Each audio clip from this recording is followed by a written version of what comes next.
Hello అండి. మీ స్నేహితులందరికీ కూడా శుభోదయం అండి. ఇవాల్టి ఈ పూజ వీడియోలో వెంకటేశ్వర స్వామి దర్శనం గురించి, ఇంకా మనం అమ్మవారికి చేసే పూలాభిషేకం గురించి, ఆ పువ్వుల గురించి చెప్తానండి. వీడియో మాత్రం చివరి వరకు స్కిప్ చేయకుండా చూడండి.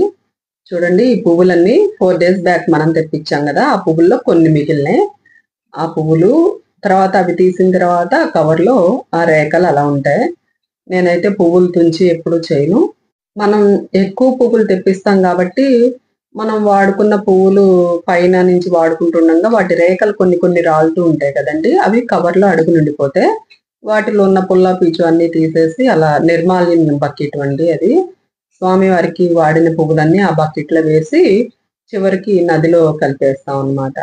ఇవాళ చామంతులు ఇవి రేర్‌గా తెస్తానండి. ఎప్పుడూ యెల్లో, వైట్ అలా తీసుకొస్తాం గదా! గులాబీలు ఇంకా. ఈ చామంతులు మాత్రం రేర్‌గా తీసుకొస్తాను. నిన్న అవి ఉన్నాయి. అవి తెచ్చాను. విడిపూల కోసం అయితే మాత్రం ఈ విరజాజి పూలు తీసుకొచ్చాను. కొన్ని రాత్రే మాల కట్టేసి అట్టి పెట్టేసానండి. చూడండి ఎంత చక్కగా విచ్చుకున్నాయో. ఇంగ వాటితోటి అమ్మవారికి పూలాభిషేకం చేయాలనిపించింది. పూలాభిషేకం వీడియోస్ మాత్రం షార్ట్ వీడియోస్ కింద అప్‌లోడ్ చేస్తాను. సాంగ్స్ యాడ్ చేయాలనిపించింది. తప్పకుండా చూడండి. ఇంకా ఈ పువ్వులొచ్చేసి మన ఇంట్లో పూసిన పువ్వులే ఇవి. అమ్మవారి జడలోకి ఎప్పుడు వెళ్దామా అన్నట్లు ఆ పువ్వు పాడుతున్నట్లు అనిపించింది. ఇంకా మారేడు దళాలు, తులసి దళాలు కూడా రెడీ చేసుకున్నాను. వీటితోటి ఇంకా పూజ చేసేసుకున్నాము. అసలు యాక్చువల్‌గా జరిగిందేంటంటే ముందు రోజు నైటే తీసేస్తాను గదా! నిర్మాల్యం అంతా.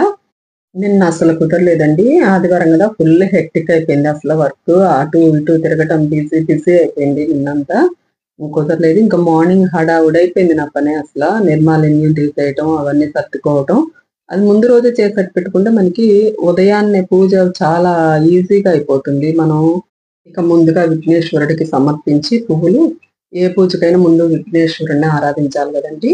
ఇంకా ఆ తర్వాత స్వామివారిని నేను అలంకరించుకుంటున్నాను. చూసారా? కలియుగ ప్రత్యక్ష దైవం మన శ్రీనివాసుడండి. లక్ష్మీదేవిని, భూదేవిని తన హృదయంలో నిలుపుకొని, తన భక్తుల కోసం రేయనక, పగలనక నిల్చొని చూస్తూ ఉంటాడండి మన వెంకటేశ్వరుడు. మనలో చాలా మందికి కూడా మనం తిరుపతి వెళ్లి దర్శనం చేసుకొని రావడం, కనీసం సంవత్సరంలో 1, 2 సార్లన్నా వెళ్ళాలి అని అనుకోవటం, మన యావత్ భారతదేశంలో ఇదొక ఎమోషన్ అండి అసల.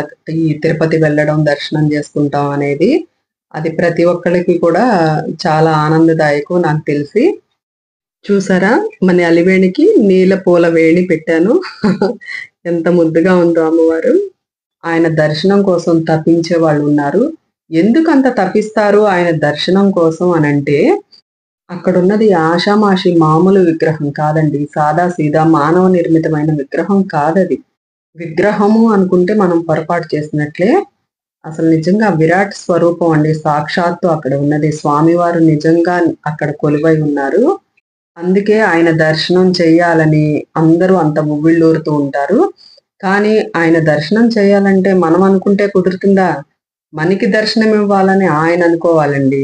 అప్పుడే ఆయన దర్శనానికి మనం వెళ్ళగలం. కనీసం ఆ ఆలోచన రావాలన్నా ఆ స్వామికి మన మీద దయ ఉన్నప్పుడే మనకి దర్శనానికి వెళ్తే బాగుండు అని గాని, ఆ ఏర్పాట్లు గాని మనం చేయగలుగుతాము. ఎందుకంటే చెప్పాను గదండీ! అక్కడ వేంచేసి ఉన్నది ఏదో మామూలు మానవ నిర్మిత విగ్రహ రూపం కాదది. అక్కడ ఉన్నది విరాట్ స్వరూపం. భూలోక వైకుంఠం అండి అది.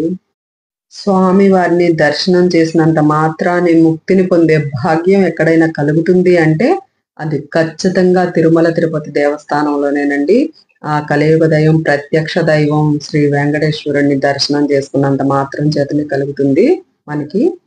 అలాంటి శ్రీనివాసుడిని శ్రీ లక్ష్మీ సమేతంగా నాకు తోచిన విధంగా నా శక్తి మేరకు ఇలా ఆరాధిస్తూ ఉంటానండి.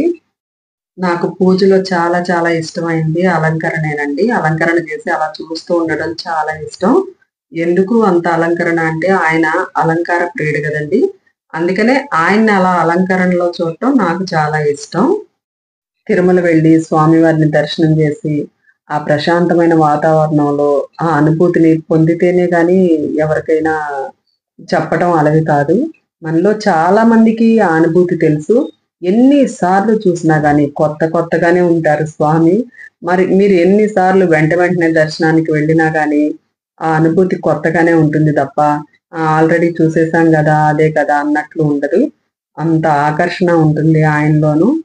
ఎవరైనా సరే కొండ మీద అడుగు పెట్టగానే ఎవరికైనా సరేనండి తన్మయత్వంతో వేరే ఇంకేదో లోకానికి వెళ్ళిన అనుభూతి కలుగుతుందండి. ఎన్నిసార్లు చూసినా తనివి తీరని దివ్య మంగళ స్వరూపం వెంకటేశ్వరుడు. వెంకటేశ్వరుడు అంటేనే పాపాలను తొలగించేవాడు కదండి. ఆ పేరులోనే ఉంది కదా, వేం అంటే పాపాలని, కట అంటే తొలగించువాడని. పాపాలను తొలగించి మనకి ముక్తిని ప్రసాదించే కలియుగ దైవం అండి శ్రీ వెంకటేశ్వర స్వామి. ఇక నా మనసంతా గోవిందుడి చుట్టూతోనే తిరుగుతా ఉంటదండి.